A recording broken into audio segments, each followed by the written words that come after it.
dari kelas 12 ingin mempresentasikan mengenai peristiwa Rengas Dengklok. Sebelumnya, kami akan memperkenalkan diri kami terlebih dahulu. Perkenalkan, nama saya Rani Tasya Badan. Perkenalkan, nama saya Putriani Julia Sumanjata. Saya Yulianti Tasya. Selamat menyaksikan. Peristiwa Rengas Dengklok merupakan usaha para pemuda untuk mendesak Soekarno dan Muhammad Hatta agar segera memproklamasikan kemerdekaan Indonesia tanpa campur tangan Jepang. Peristiwa ini menunjukkan semangat perjuangan dan keberanian pemuda dalam memperjuangkan kemerdekaan. Setelah melalui perundingan, Soekarno dan Hatta akhirnya kembali ke Jakarta dengan memproklamasikan kemerdekaan Indonesia pada 17 Agustus 1945. Penyusunan naskah proklamasi. Setelah tiba di Jakarta, Soekarno dan Hatta menuju rumah Laksmana Tadashi Maeda. Setelah tiba di rumah tersebut dipilih karena dianggap aman untuk menyusun naskah proklamasi. Soekarno, Hatta, dan Ahmad Suharto merumuskan isi teks proklamasi. Setelah selesai ditulis oleh Soekarno, naskah tersebut kemudian diketik oleh Yusuf Melik dengan beberapa perubahan. Pada pagi hari tanggal 17 Agustus 1945, pukul 10 WIB, Soekarno membacakan teks proklamasi kemerdekaan Indonesia di kediamannya yang berada di Jalan Pemasan Timur nomor 56, Jakarta. Muhammad Hatta mendukung Soekarno sebagai wakil presiden. Latar belakang peristiwa Rengas Dengklok.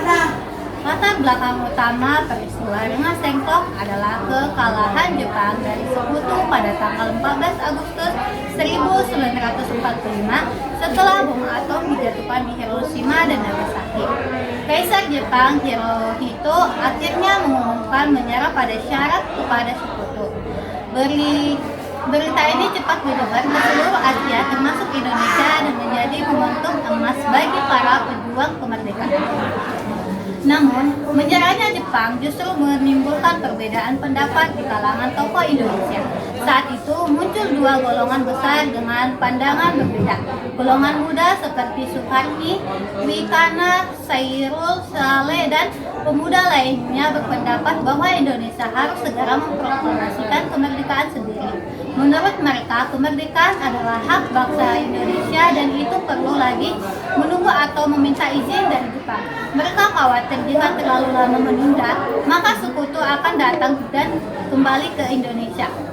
Atau Jepang akan memanfaatkan situasi untuk mengatur kemerdekaan sesuai kepentingannya. Di sisi lain, ada golongan tua yang diwakili oleh Soekarno dan Hatta. Mereka memang sepakat Indonesia harus merdeka, tapi mereka lebih hati-hati dan strategis. Soekarno Hatta ingin kemerdekaan diproklamasikan melalui rapat PPKI agar terlihat sah secara hukum dan dianggap sebagai pemberontakan oleh Jepang. Mereka juga ingin menghindari pertumpahan darah dan kekacauan besar jika Jepang masih ada di Indonesia. Perbedaan inilah membuat suasana semakin memanas. Golongan muda merasa golongan tua terlalu lambat dan masih bergantung pada Jepang. Sementara golongan tua merasa golongan muda terlalu gegabah dan tidak memikirkan dampaknya karena tidak tercapai kesepakatan dan waktu terus berjalan. Akhirnya golongan muda mengambil keputusan untuk memaksa Soekarno Hatta dengan membawa mereka di Rengas Dengklok. Tujuannya supaya Soekarno Hatta bisa berpikir jernih sejauh dari tekanan Jepang dan mau segera menyatakan kemerdekaan. Jadi bisa dibilang Rengas Dengklok lahir dari rasa tidak sabar golongan muda dan rasa tanggung jawab golongan tua yang akhirnya ditemukan dalam satu tekanan waktu. Pada pagi hari tanggal 17 Agustus 1945, pukul 10 WIB, Soekarno membacakan teks proklamasi kemerdekaan Indonesia di kediamannya yang berada di Jalan Pemasan Timur nomor 56, Jakarta. Muhammad Soekarno Soekarno sebagai wakil presiden. Makna peristiwa Rengas Depok. Peristiwa Rengas Depok memiliki makna yang sangat besar bagi bangsa Indonesia.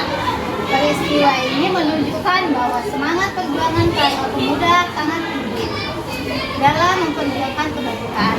Walaupun terjadi perbedaan pendapat antara golongan muda dan golongan tua, mereka tetap mengutamakan musyawarah sehingga peristiwa ini juga membuktikan bahwa kemerdekaan Indonesia bukanlah hadiah dari Jepang, melainkan hasil perjuangan dan kemerdekaan bangsa Indonesia sendiri. Hasil kesepakatan peristiwa ini menghasilkan kompromi oleh Ahmad Syobranso datang menjemput dan memberikan jaminan bahwa proklamasi akan dilaksanakan pada 17 Agustus 1945. Demikian penjelasan yang dapat kami sampaikan. Jika ada kata yang kurang berkenan, mohon dimaafkan dan terima kasih. Bye-bye.